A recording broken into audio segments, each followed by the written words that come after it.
Every human society faces the same mechanical problem, organizing millions of individuals to carry out basic functions.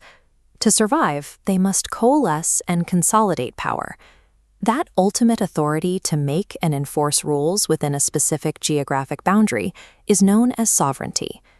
To understand how a nation-state actually operates, we have to ignore its political rhetoric and look at its structural architecture. Specifically, we must map how it geographically distributes that sovereign power. But mapping the physical location of power is only half the equation. We also have to examine the state's operating logic, the specific rules and participation loops that constrain the central authority. Analyzing where this sovereign power physically resides and how it is controlled allows us to look past a country's labels and see the actual mechanics of human freedom. We can map this distribution across three primary geographic models. The first is the unitary system, where all sovereign power originates from a single central national node. Here, local governments possess zero independent authority. Their power is only what the central government delegates. Japan operates under this centralized unitary architecture today. The exact inverse structure is the confederate system.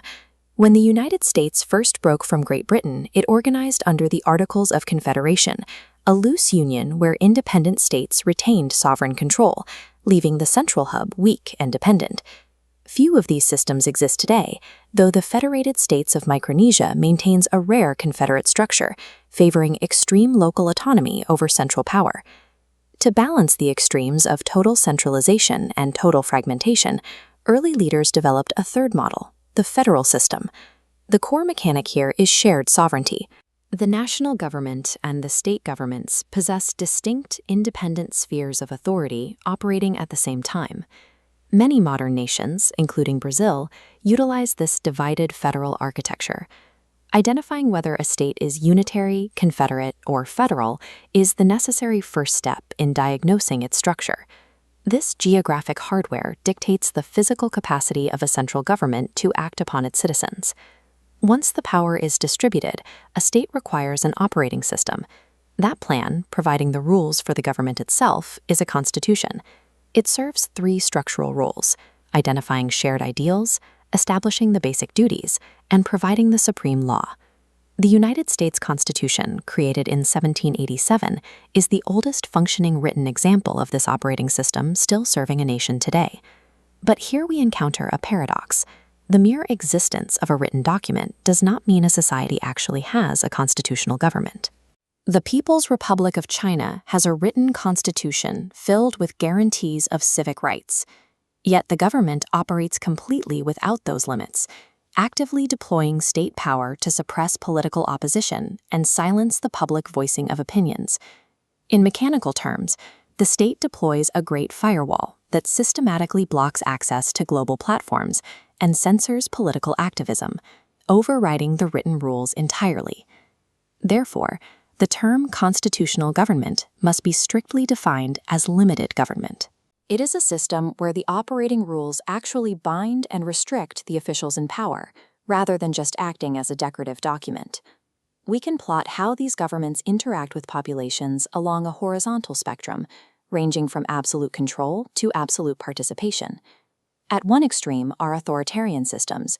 Leadership dictates all life, relying on ruthless force over citizen consent to maintain order. Historical totalitarian states, like Nazi Germany, attempted to control every single aspect of civilian life, completely eliminating political opposition. Joseph Stalin's regime in Soviet Russia engineered a parallel structure of total institutional control, placing all power into the hands of a few individuals.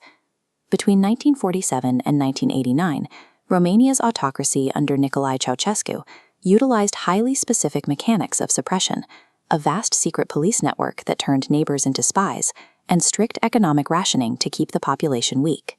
Yet authoritarian systems are structurally brittle.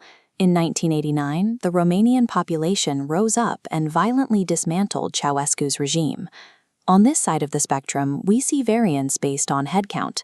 A dictatorship concentrates power in one person, while an oligarchy distributes it among a small elite group or a single political party. Monarchy relies on inherited structure, While historic autocrats had absolute control, modern states often utilize constitutional monarchies, where the ruler, like Queen Elizabeth II, serves primarily as a ceremonial head of state, with power severely limited by law. Shifting to the opposite end of the spectrum, we find democracies. These systems are engineered so that power is explicitly derived from the consent and trust of the governed. A direct democracy requires all citizens to vote directly on issues, a mechanic only practical in very small societies. Most modern states operate as representative republics, where voters hold sovereign power but elect delegates to conduct government on their behalf.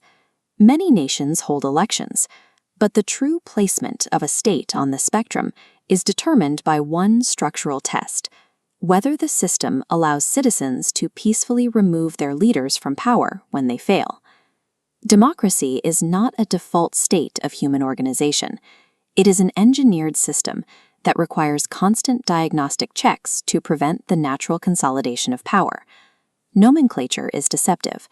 The government of North Korea calls itself a democratic people's republic, while operating as a totalitarian dictatorship, where citizens have zero authority. A true democratic system must pass a series of critical checks. First, validating regular, free elections that guarantee a peaceful transfer of power. Second, the rule of law. Third, majority rule constrained by minority rights. Fourth, an independent judiciary, insulated from political pressures. But internal mechanisms are rarely enough. These systems require a final external safeguard to survive: civil society. This network includes charities, local labor unions, active religious groups, and other civic organizations that operate entirely independent of the state. A functioning, free state operates dynamically. Freedom is secured through the engineered friction between central authority, constitutional limits, and a vigilant civil society.